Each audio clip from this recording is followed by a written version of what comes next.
আসসালামু আলাইকুম রহমতুল্লাহি ওয়া বারাকাতুহু। আলহামদুলিল্লাহি ওয়াহদাহু ওয়াসসালাতু ওয়াসসালামু আলা মান লা নাবিয়্যা বা'দাহু ওয়া বা'দ। উপস্থিত সুদর্শক মণ্ডলী, আপনাদের নিকটে একটি বহুল প্রসিদ্ধ মাসালা ব্যাখ্যা বিশ্লেষণ করবো। আমার তৌফিক ইল্লা বিল্লাহ।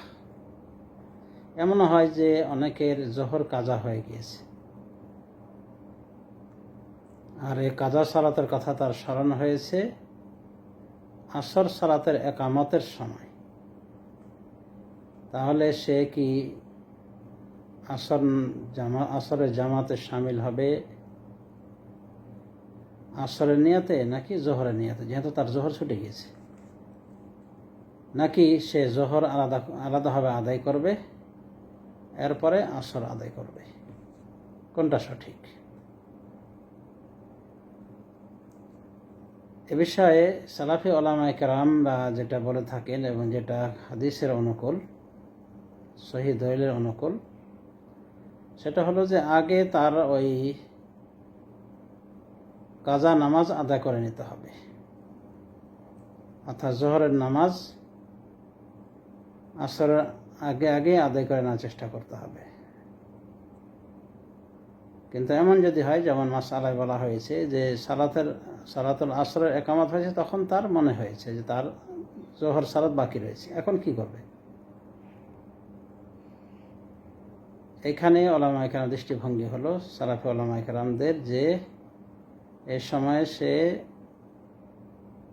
জোহরের নিয়াতে আসর সালাতে শরিক হবে, মানে জামাতে শরিক হয়ে যাবে বটে, কিন্তু তার নিয়াত হবে জোহর আসর নয়। এরপরে যখন আসর সালাত জামাতের সাথে আদায় করে ফেলবে, সে তার নিয়াত থাকবে আসরের জোহরের। এভাবে যখন সালাত কমপ্লিট করবে ইমাম, তখন সে আবার তার আসরের সালাতকে আদায় করবে। মানে যেহেতু আসরের জামাতে সে জোহর আদায় করেছে, এখন তাকে ওই সালাতটা আদায় করে নিতে হবে।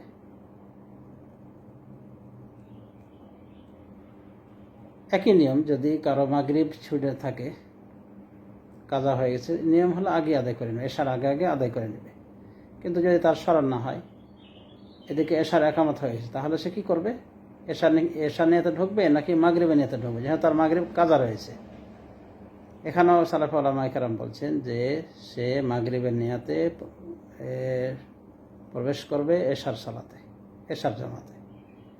এরপরে মাগরিব 3 রাকাত তার পড়া হয়ে গেলে ইমাম তো উঠে যাবে স্বাভাবিক, কিন্তু সে উঠবে না, বরং ইমামকে ছেড়ে দেওয়ার নিয়াত করবে। এটা একটা অভিমত। এবং সে বাকি তার যে ওজিফা জিকির আজকার রয়েছে শেষ বৈঠকের মাগরিব সালাতে, এগুলি কমপ্লিট করে সালাম ফিরে দিবে। এরপরে বাকি যে 1 রাকাত থাকলো, ওখানে যদি জামাত পেয়ে যায়, যদিও রুকু সহ পেয়ে যায় শেষের রাকাত, তবুও তার এশার সালাতের জামাত পাওয়া বলে গণ্য হয়ে যাবে।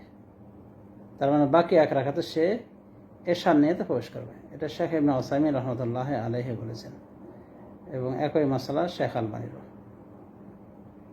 তো সৌদি আরবের বিজ্ঞ ওলামায়ে কেরামের এটাই ফতোয়া, এমনকি শেখ আলবানী রহমতুল্লাহ আলাইহের ও, যে যদি কারো সালাত বাকি থাকে আর সামনের সালাতে পরবর্তী সালাতের একামত হয়ে যায়, তাহলে ওই বাকি কাজা হয়ে যাওয়া সালাতের নিয়াতে সে উপস্থিত সালাতে ঢুকবে, প্রবেশ করবে।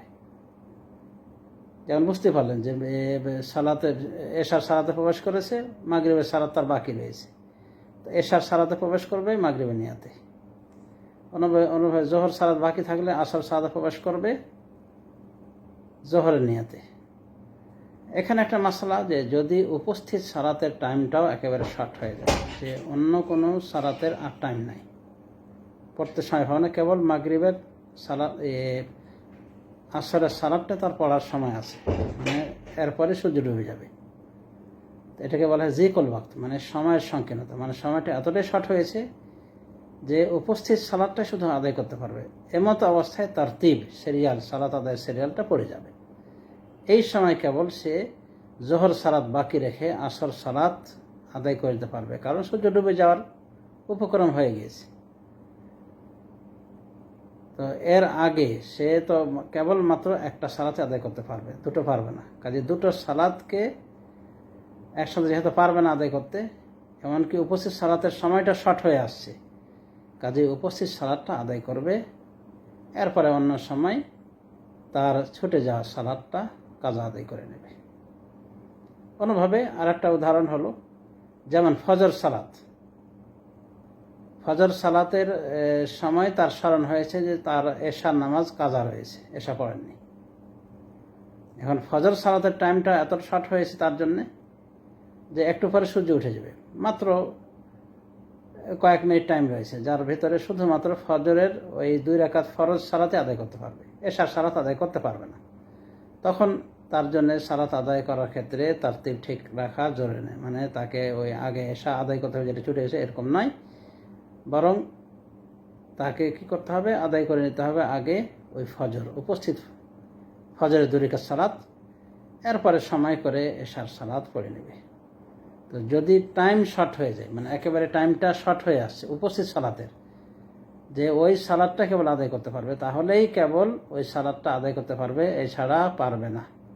বরং তাকে সিরিয়াল ঠিক রেখে আগের কাজা সালাত আদায় করতে হবে, এরপরে উপস্থিত সালাত আদায় করবে। তো আশা করি মাসালাটা এতক্ষণ হৃদয়ঙ্গম হয়েছে, এবং এই মাসালাটাই